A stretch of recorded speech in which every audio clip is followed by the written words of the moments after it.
পরিবেশ বান্ধব পোশাক কারখানা স্থাপনে আগ্রহ বাড়ছে গার্মেন্টস মালিকদের।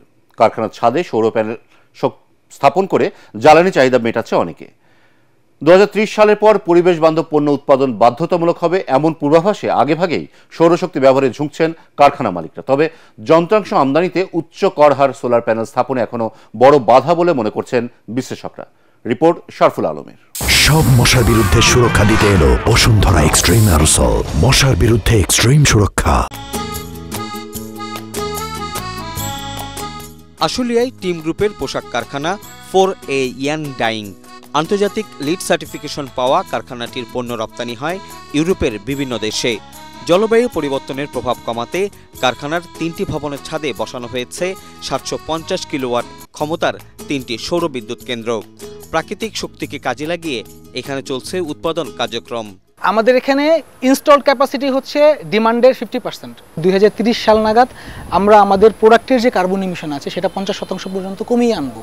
তো ওই কমিটমেন্টটাকে মাথায় রেখে আসলে আমরা ক্রমাগত আস্তে আস্তে ফসিল ফুয়েল বেস জেনারেশন থেকে মোর রিনিউয়েবল সোর্সের দিকে যাচ্ছি। শ্রমের ক্ষেত্রে যে প্রভাবটা পড়বে এটা খুব বেশি চিহ্নিত হয়নি।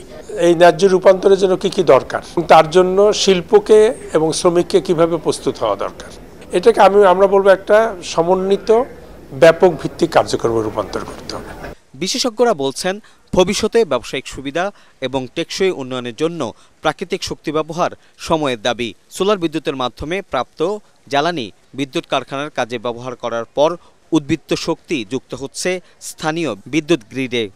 উদ্যোক্তারা বলছেন সোলার প্যানেলের যন্ত্রাংশ আমদানি শুল্ক কমালে সৌরশক্তি ব্যবহারে আগ্রহ বাড়বে ব্যবসায়ীদের। আমরা প্রত্যেকেই ইন্ডাস্ট্রিতে আমরা কিন্তু সোলার প্যানেলে যেতে চাই।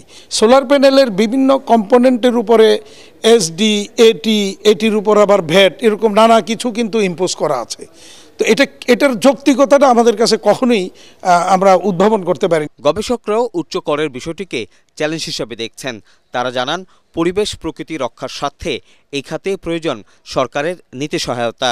নবায়নযোগ্য জ্বালানির যে নীতি এবং সেটার যে বাস্তবায়ন, এটা কেবল আমাদের নিজেদের জন্যই যে এটা প্রয়োজন সেটা না, আমাদের মার্কেট অ্যাক্সেসের জন্য এটা গুরুত্বপূর্ণ হয়ে যাচ্ছে। এবং রেডিমেড গার্মেন্টসের ক্ষেত্রে তো এটা অনেক বেশি। ক্রমান্বয়ে এই CO2 এমিশনটা কমাতে পারি, সেটা যে কমাচ্ছি সেটা পরিমাপযোগ্যভাবে আমরা যাতে সেটার প্রতিফলন দেখাতে পারি। অনেক সময় শ্রমিকদের এক জায়গায় সংকুচিত হলে আমরা যদি অন্য জায়গায় সেটা সৃষ্টি করতে পারি, তাদের দক্ষতাগুলোও আমরা তাদের সুযোগ দেই যে তাদের দক্ষতা যাতে তারা বাড়াতে পারেন, এইসব দিকে নজর দিতে হবে। পোশাক শিল্পে প্রযুক্তি ও রূপান্তরিত জ্বালানি ব্যবহারের পাশাপাশি শ্রমিকদের অধিকার নিশ্চিতের প্রতি নজর দেওয়ার তাগিদ দিয়েছেন বিশ্লেষকরা।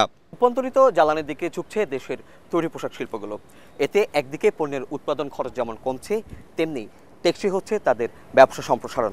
তবে রূপান্তরের ফলে যাতে শ্রমিকরা তাদের ন্যায্য অধিকার থেকে বঞ্চিত না হন, সেদিকে নজরদারি বাড়ানোর তাগিদ দিয়েছেন বিশ্লেষকরা।